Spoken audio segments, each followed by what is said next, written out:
So uzolwela indawo yakho. Hallelujah. Ngakhe sathi kudala sisanofika bekapha ngo-2004 sabona ifight iqhubeka phaa ngamalungu. Hallelujah. Malungu emhlabeni. Hallelujah. Sabona amantombazana amabili okanye amathathu nomfana oyi-1 kuyaliwa kulo wonke umntu. Hallelujah. Because I'm ngisancane nje umfana oyintanga msingamaphasi wabili thatha hayi kaloku sabanqanda banqande unqande akawu sabuza nilwela ntoni wathi le ntombazana ndilwela indawo yam wena ulwela ntoni wandilwela indawo yam sabuza wena ulwela ntoni kulwesithathu wandilwela indawo yam. Amen.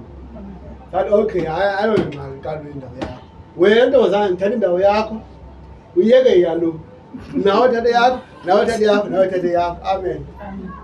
Asiyazava le ndawo iphi. Amen. Kanti le ndawo lo mfana lo.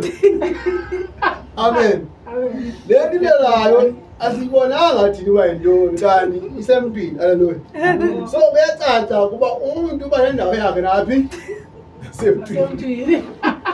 Hallelujah.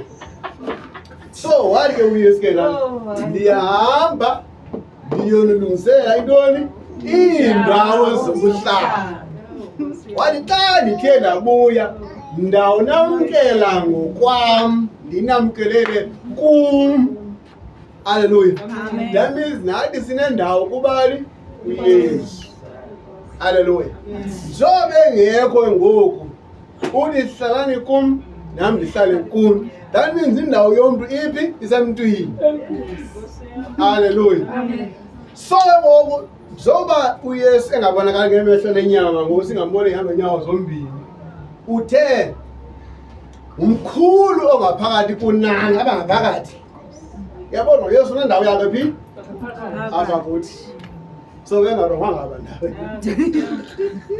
Hallelujah. Hallelujah. Ndawo zawo. Hallelujah.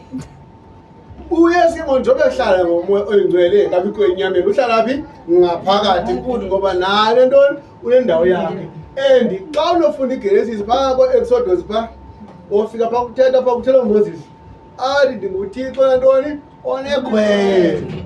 Hallelujah. Amen. So xa kukhona uyesu enhliziyweni yakho sowufuna ufaka nomnye umuntu. Hallelujah. Faka uyesu endaweni yakhe afike ahlale. Hallelujah. Amen. Ufake uyesu ufake nobani.